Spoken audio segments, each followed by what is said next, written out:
Everyone, good morning. কেমন আছো তোমরা? আশা করি ভালোই আছো। আমিও মোটামুটি ভালো আছি।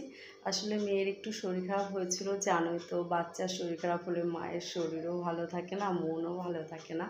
তো ওর শরীরটা ঠিক হয়েছে বলে আমিও মোটামুটি ভালো আছি। আর পুরনো ভিডিওগুলো আপডেট করেছি, ভিডিও করতেও ইচ্ছা করছিল না।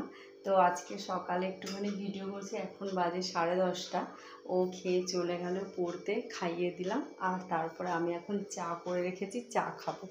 রুটি আলু ভাজা করেছি সকালে, সেটা খাবে তোমাদের দাদা ভাই, এক্ষুনি চলে আসবো। আর আমি একটুখানি তার মধ্যে চাটা খেয়ে নিই।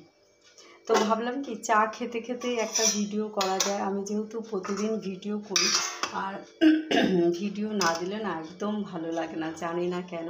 তো এই দেখো আমার চা হয়ে গেছে। চায়ের উপরে দেখবো একটা অনেকক্ষণ পরে রাখলে একটা কেমন একটা হয়, একটা কালো রঙের আস্তরণ পড়ে।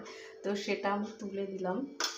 এবার বিস্কিটটা বের করবো, কিন্তু তার আগে ব্রাশ করেছি, একটু জল খেতে হবে। কি করে বলো তো? জল খাই ফিল্টার দিয়ে, জল নিয়ে ফিল্টারটা এতটা উঁচুতে, এইভাবে ধরে আমাকে জল খেতে হবে।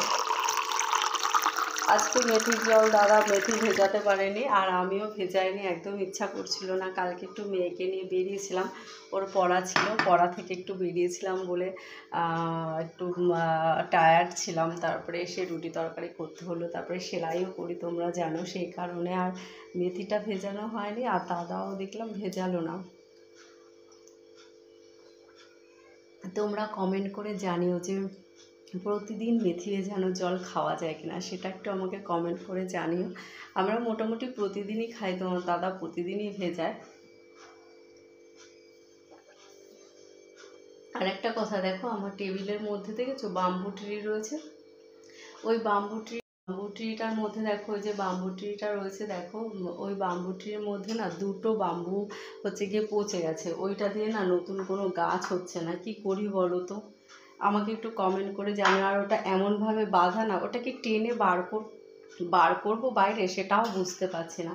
আর ওইটা এমনভাবে বাঁধা, বার করতে পারছি, অনলাইন থেকে নিয়েছি, বুঝেছো। এবার টেবিলের উপর তো রেখেছি, দাদা সাদা তেল এনে রেখেছে, তেলটাও ঢালা হয়নি, জানো তো। তেলটা ঢালতে খুব অসুবিধা হয় না, মানে প্রচণ্ড।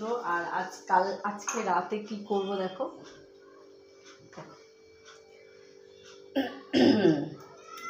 তড়কা ডাল করব, তাই তড়কা ভিজিয়ে রেখে দিয়েছি। অনেকক্ষণ না ভিজলে একদম হয় না।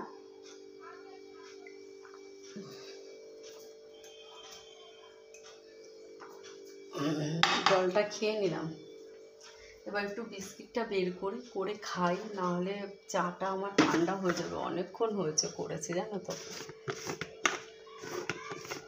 তেরি মুস্কানেতে জানে বারও করতে পারছি না। দেখো কতগুলো বিস্কিট বার করলাম, এতগুলো খাবো এখন।